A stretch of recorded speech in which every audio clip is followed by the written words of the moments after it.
ಸ್ವಾಗತಂ ಸುಸ್ವಾಗತಂ. ಮೊನ್ನೆ ನಡೆದಂಥ ಚುನಾವಣೆಯಲ್ಲಿ, ಲೋಕಸಭಾ ಚುನಾವಣೆಯಲ್ಲಿ ನೀವು ಎಕ್ಸ್ಪೆಕ್ಟ್ ಮಾಡಿರುವಷ್ಟು ರಿಸಲ್ಟ್ ಸಿಕ್ಕಿಲ್ಲ. ಕಾರಣ ಏನು ಅಂತೀರಿ? Good question. ಮೇಯ್ನ್ ಆಗಿ ಎರಡೂ ಪಕ್ಷಗಳು ಒಂದಾಗಿರೋದು, ಅಲಯನ್ಸ್ ಮಾಡ್ಕೊಂಡದು, JDS ಮತ್ತು BJP ನಂಬರ್ 1. ನಂಬರ್ 2, ನಮಗೆ 13% ವೋಟ್ ಜಾಸ್ತಿ ಬಂದಿದೆ ಕಳೆದ ಚುನಾವಣೆ, ಲೋಕಸಭಾ ಚುನಾವಣೆಗೆ ಈ ಚುನಾವಣೆಗೂ 13% ಜಾಸ್ತಿ ಬಂದಿದೆ. 1 ಸ್ಥಾನ ಗೆದ್ದಿದ್ದು, 9 ಸ್ಥಾನ ಗೆದ್ದಿದ್ದೀವಿ.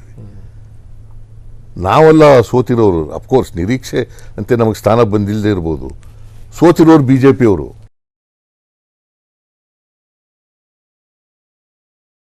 ಅವ್ರಿಗೆ ಎಷ್ಟು ಬಂದಿತ್ತು ಹೋದ ಸಾರಿ? ಎಷ್ಟು ಬಂದಿತ್ತು? 25 ಇತ್ತು. 25 ಈಗ ಎಷ್ಟು ಬಂದಿದ್ದಾವೆ? ಅಲ್ಲ, ನಾನು ಹೇಳುವಂತದ್ದು ಸರ್ಕಾರ ಇದೆ, ನೀವು ಗ್ಯಾರಂಟಿ ಕೊಟ್ಟಿದ್ದೀರಿ. ಅಧಿಕಾರ ಇರಲಿ, ಜನರಿಗೆ ಒಂದು ನಂಬಿಕೆ ಇದೆ. ಅವ್ರ ಕೇಂದ್ರದಲ್ಲಿ ಅಧಿಕಾರ ಅವ್ರಿಗೂ ಇದೆ. ಇದು ಪಾರ್ಲಿಮೆಂಟ್ ಚುನಾವಣೆ, ಇಟ್ಸ್ ನಾಟ್ ಎನ್ ಅಸೆಂಬ್ಲಿ ಚುನಾವಣೆ. ಪಾರ್ಲಿಮೆಂಟ್ನಲ್ಲಿ ಯಾರು ಇದ್ದವರು ಅಧಿಕಾರದಲ್ಲಿ? ಸೊ ನಿಮ್ಮ ಸಾಧನೆ ತೃಪ್ತಿ ತಂದಿದೆ ಹಾಗಾದ್ರೆ ನಿಮಗೆ?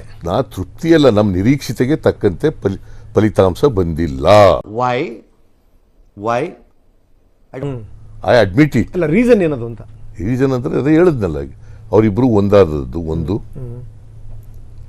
ಆಮೇಲೆ ಸುಳ್ಳು ಅಪಪ್ರಚಾರಗಳನ್ನು ಮಾಡದ್ದು. ಗ್ಯಾರಂಟಿಗಳ ಬಗ್ಗೆನೇ ಈಗ ಪ್ರಶ್ನೆಗಳಿದ್ದೀವಿ ಸರ್. ಈಗ ಜನ ನಮ್ಮನ್ನು ಕೈ ಹಿಡಿಲಿಲ್ಲ ಅಂತಂದ್ರೆ ಗ್ಯಾರಂಟಿಗಳನ್ನು ಕೊಡೋದ್ರಲ್ಲಿ ಅರ್ಥ ಇಲ್ಲ ಅಂತ ನಿಮ್ಮ ನಾಯಕರುಗಳೇ ಹೇಳ್ತಾ ಬಂದಿದ್ದಾರೆ. ಯಾರು ಹೇಳಿರೋರು?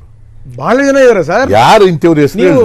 ಬಾಲಕೃಷ್ಣ ಅವ್ರು ಹೇಳಿದ್ದಾರೆ. ಬಾಲಕೃಷ್ಣ ನಾವು ಅದರಿಂದ ಸೋತಿದ್ದೀವಿ ಅಂತ ಹೇಳಿಲ್ಲ ಅವರು. ನಾವು ಇದನ್ನ ಮುಂದುವರಿಸಬೇಕಾ ಬೇಡವ ಅಂತ ಯೋಚನೆ ಮಾಡ್ತೀವಿ ಅಂತ ಹೇಳಿದ್ರು. DK ಸುರೇಶ್ ಈ ಮಾತನ್ನು ಹೇಳಿದ್ದಾರೆ. ಕೇಳಪ್ಪ, ಬಸವರಾಜ ರಾಯರೆಡ್ಡಿ ಹೇಳಿದ್ದಾರೆ ಮೊನ್ನೆ. ಬಸವರಾಜ ರಾಯರೆಡ್ಡಿ ಹಿಂಗೆ ಹೇಳಿರಲಿಲ್ಲ.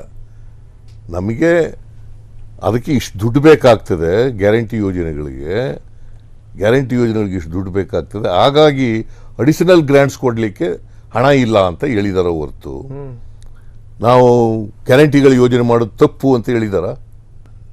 ಸರ್, ನಿಮ್ಮ ಶಾಸಕರೇ ಹೇಳ್ತಿದ್ದಾರೆ ಅಂತ. ಈಗ ವಾಸು ನಿಲ್ಲಿಸ್ಬಿಡಿ ಅಂತ ಹೇಳಿದ್ರು ನೇರವಾಗಿ. ಗುಬ್ಬಿ ವಾಸು ಬೇಡ, ಇದು ನಿಲ್ಲಿಸ, ಜನ ರಿಜೆಕ್ಟ್ ಮಾಡಿದ್ದಾರೆ ಅಂತ ಹೇಳಿದ್ರು. ಗುಬ್ಬಿ ವಾಸು ಪಕ್ಷದ ಅಭಿಪ್ರಾಯ ಅಲ್ಲ, ಅದು ಸರ್ಕಾರದ ಅಭಿಪ್ರಾಯ ಅಲ್ಲ, ಅದು ವೈಯಕ್ತಿಕ ಅಭಿಪ್ರಾಯ. ಸರ್, ಯಾವುದೇ ಯಾವ ಕಾರಣಕ್ಕೂ ನಿಲ್ಲಿಸಲ್ಲ, ಇವು ಮುಂದುವರಿತವೆ. ಈ ಹಿಂದುಳಿದ ವರ್ಗಗಳ ಉದ್ಧಾರಕ್ಕಿಟ್ಟಂತ ಫಂಡ್ಗಳನ್ನು ಕೂಡ ಬಳಸಿಕೊಳ್ಳಲಾಗ್ತಾ ಇದೆ. ಬೇರೆ ಬೇರೆ ಫಂಡ್ಗಳನ್ನು ಡಿವೈಡ್ ನೋಡ್ರಿ, ಯಾರೋ ವ್ಯಕ್ತಿಗಳು ಅದನ್ನ ತಪ್ಪು ಮಾಡಿದ್ರೆ ಅವ್ರ ಮೇಲೆ ಶಿಕ್ಷೆ ತಗೋತೀವಿ. ಹಾಗಂತೇಳಿ ಬಡವರಿಗೆ ಇಟ್ಟಿರ್ತಕ್ಕಂಥ ದುಡ್ಡನ್ನ ದುರುಪಯೋಗ ಮಾಡ್ಕೊಳ್ಳಿ ಅಂತ ಬಿಡಲ್ಲ ನಾವು. ನಮ್ಮ ಸರ್ಕಾರ ಯಾವತ್ತೂ ಕೂಡ ಬಿಡಲ್ಲ ಅಷ್ಟೇ.